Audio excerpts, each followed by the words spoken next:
Hi, you 11. All right, here's another video, and we're going to be focusing on question 4. So if I just move my sheet over a little bit, let's make some notes here together. So remember, whatever I write on here, you need to be writing it down as well. I'm going to write the sort of bare minimum, but you might want to pause the video and write more. You might have other ideas as well as I go through this, and that's even better, because remember, to get into those top grades you need to be perceptive, and that means you're going to notice things that other students don't know, or other teachers even don't notice. All right, so if you notice things that you think, oh, I could write about that, then by all means add them as we're going, and you can just pause the video whenever you need.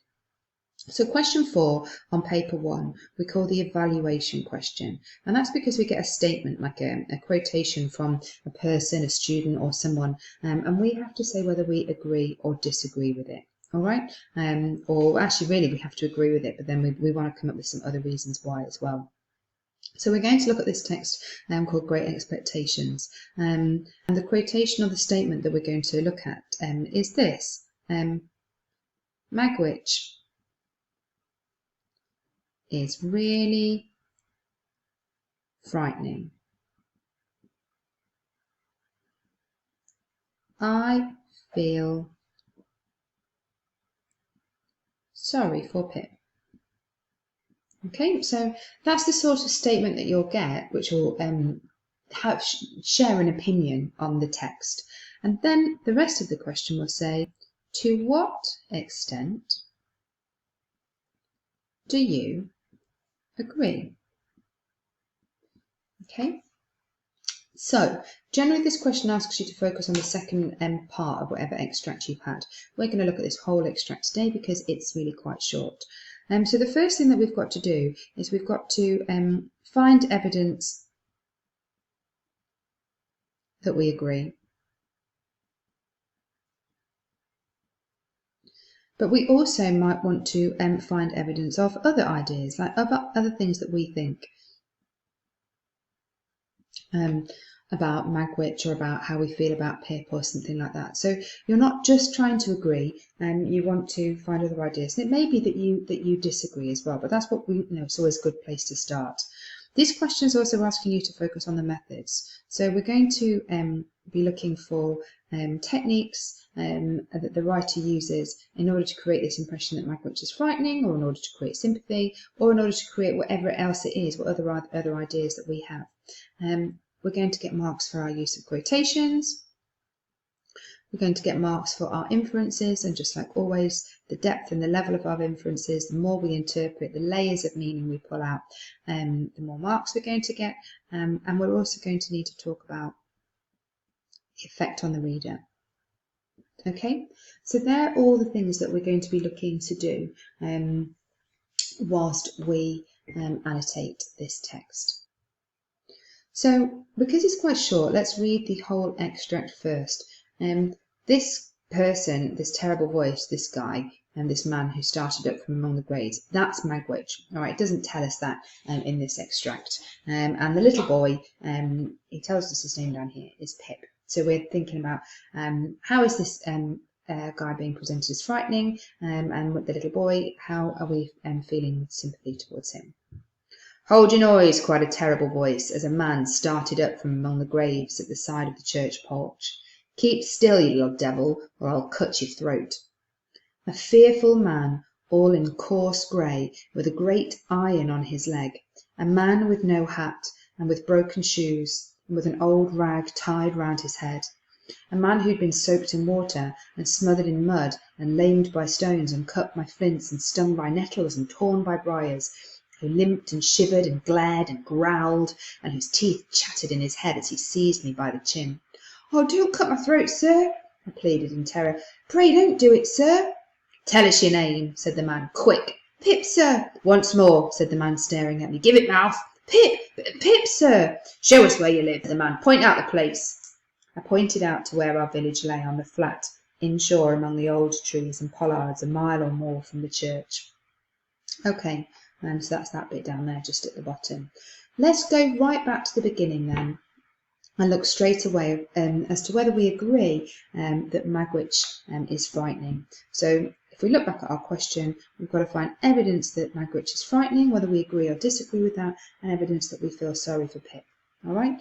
So hold your noise, cried a terrible voice. Well, yeah, that's definitely going to suggest that he's frightening.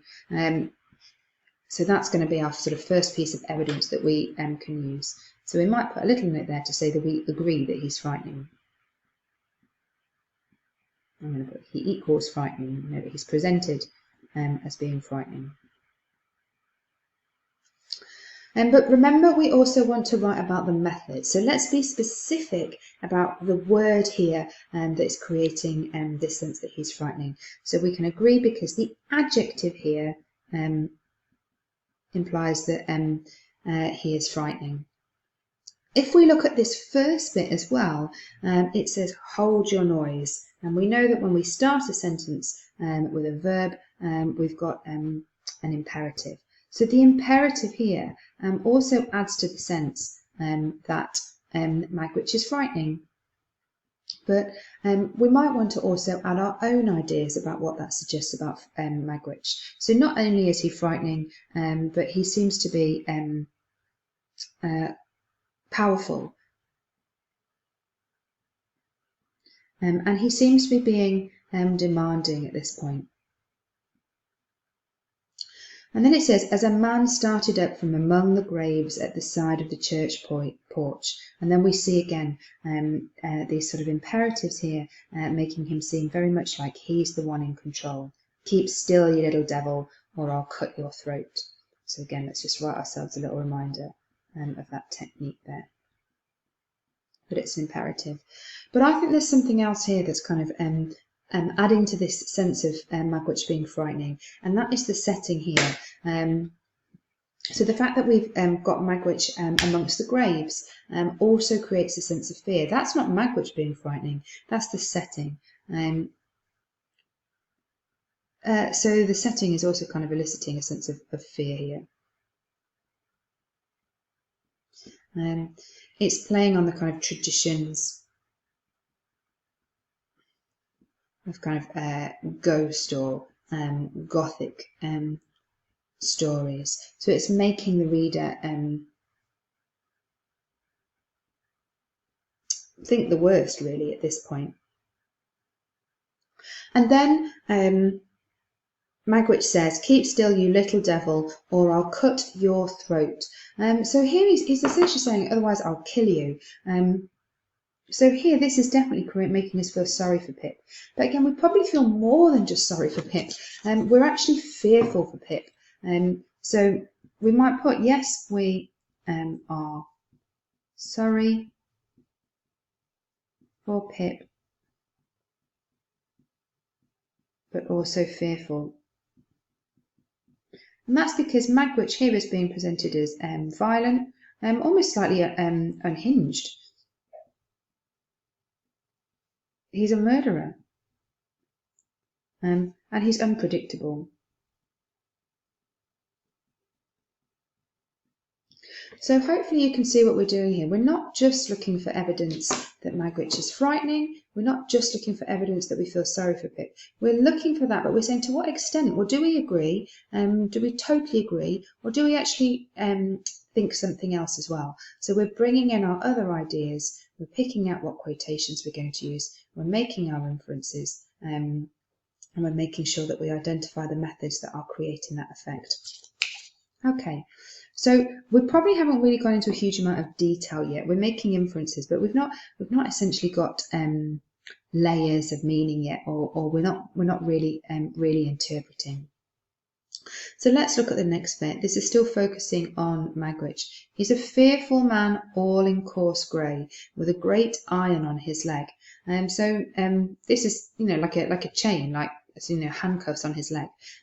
So this is really suggesting that he is restrained in some way. And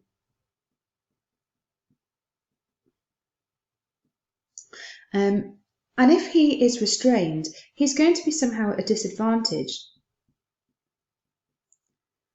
He's going to be restricted and limited in his movements.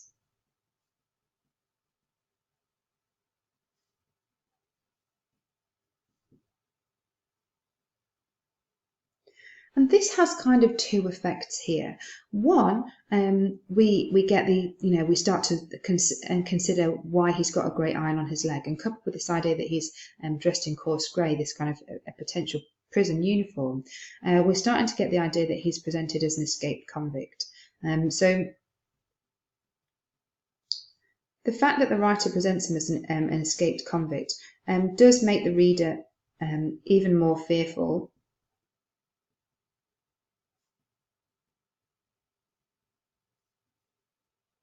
for Pip. But equally, the fact that he's kind of restricted and limited in his movements means that maybe he's less of a threat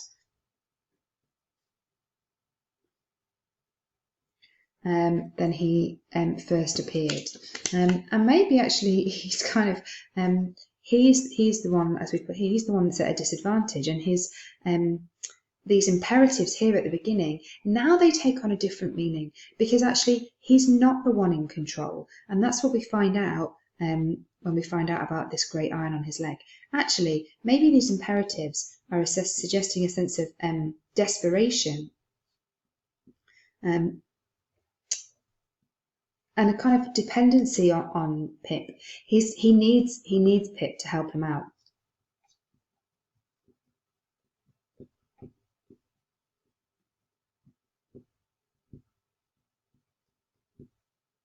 So we can interpret this idea that he's got a great iron on his leg in two ways.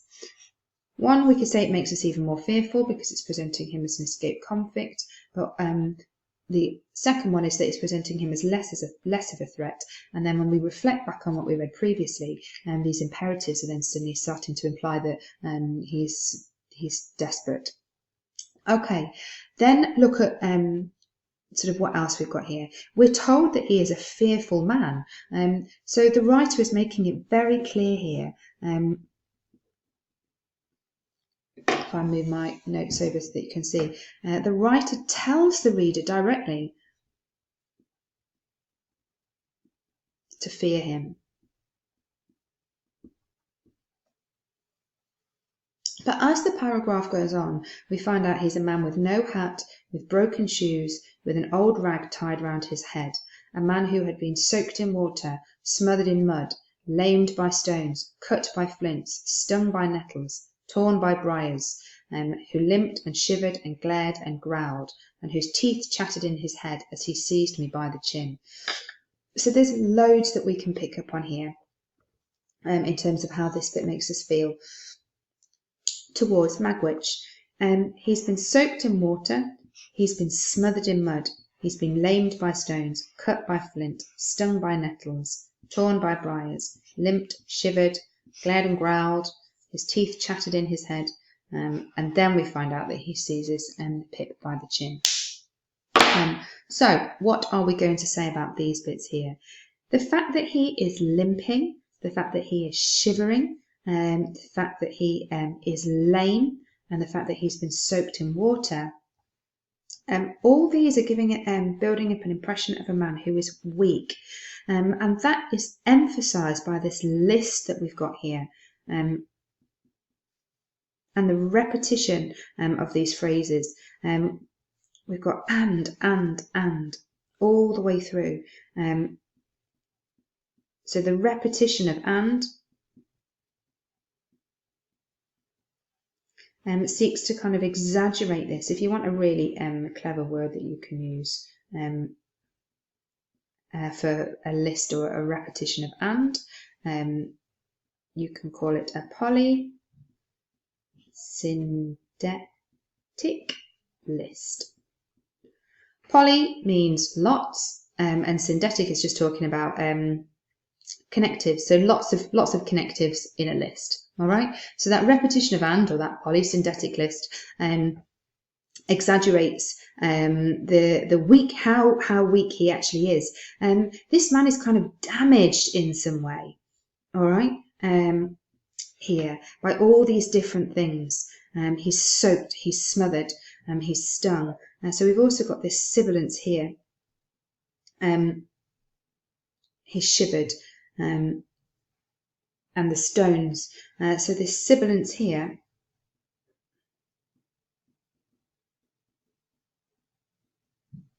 Again, seeking to emphasize all these words, but maybe it's a soft sound, which again kind of reinforces his weakness. What's interesting here is the things that have attacked him as well are things that, you know, aren't really that bad. He's not been attacked by other people. It's water and nettles and mud and stones. So it's kind of nature is what has attacked Magwitch. So it's nature that has made him weak. Nature which is more powerful here.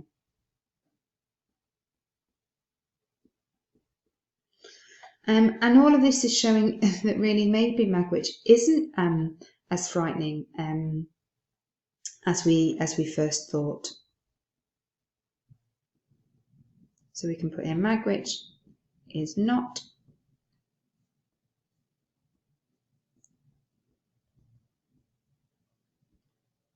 as frightening.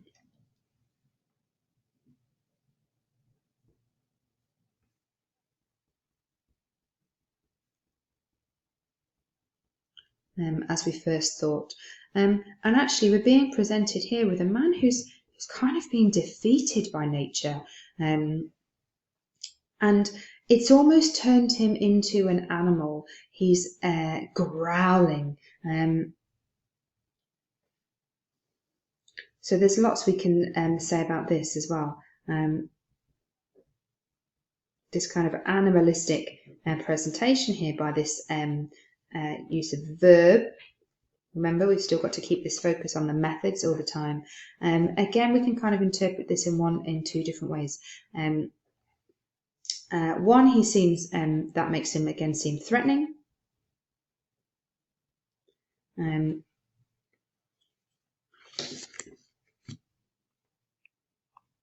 But two, the other idea being here really that he's kind of no better than a dog, I guess. It takes out he's no longer a kind of man who is more powerful than Pip.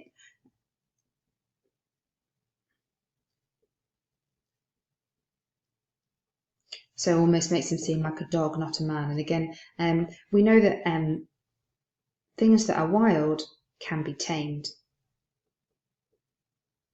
Possibly, perhaps. Now that's the other thing about this question, all right? If you really want to get some of the higher grades, and we can add this to our little list actually of things that we want to do, we want to try and use modal verbs. So we're going to say things like maybe, and we're going to say things like perhaps, because we don't know. You're reading this text for the first time and you're reading it in exam conditions. But you can be saying, well, yeah, I do agree that he's frightening, but maybe we can also see him as this, and perhaps we can interpret him as that. All right, and these kind of posing these potential other ways of seeing, reflecting on what the statement that we're given, that's really going to help you get some of the higher grades. So if we go back to this point here, where we're saying, writing about this verb, suggesting that Magwitch is kind of animalistic, and one interpretation of this could be that yes, he is really threatening, but actually the other interpretation is that maybe that's presenting him as if he's like a dog rather than a man, and perhaps then the implication here is what is being implied is that this man can be tamed. And then finally we get the bit that his teeth chattered in his head. So again, this is suggesting that he is kind of cold and vulnerable in some way. But then we get this final line that he seized him by the chin. And again, this verb here, seized, is again giving us evidence that actually maybe he is frightening, maybe he is in control, and so on and so on. Okay, I'm not going to go into detail there because there's loads you can say. There's so many words that we've picked out there. Okay, now it switches to Pip. Oh, don't cut my throat, sir, I pleaded in terror. Pray don't do it, sir. There's loads again that we can say here. We can see him referring to Pip referring to Magwitch as sir. He says that he pleaded. That's going to be our verb. All right. And he's also in terror. So Pip with all of these bits here, is also showing a sense of desperation. And that is definitely creating sympathy. The fact that he's using the word sir suggests that he's trying to be respectful. It also creates this kind of difference in age. And then therefore sort of reinforces Pip's vulnerability, his youth and his innocence, which also then makes us sympathise for him more, and also maybe we worry about how he might be outwitted by this man. But also we get a sense of almost he's kind of clutching at straws. He's being polite, because he's so fearful. So the sir is not just giving us a sense of respect, but it's also giving us a sense of Pip's fear. He doesn't want to offend the man in any way.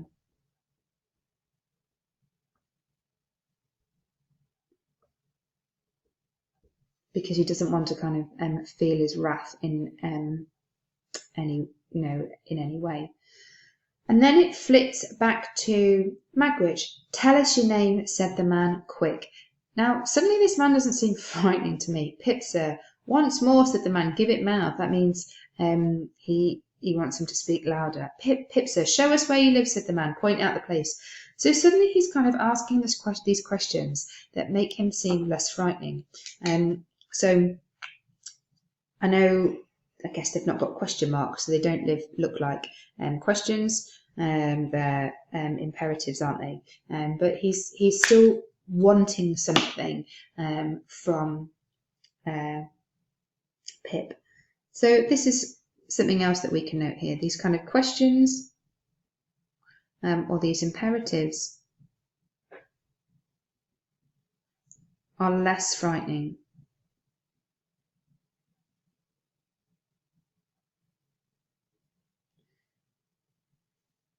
What's being implied here is he needs something from Pip. He needs to know his name. He needs to know where he is or where Pip lives.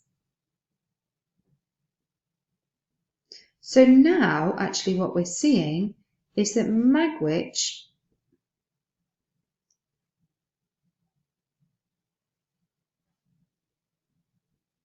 is now dependent on Pip. And this makes me not sympathise for Pip less, because he's still in what's obviously a very stressful situation. And this kind of the short sentences here are creating a sense of panic for Pip.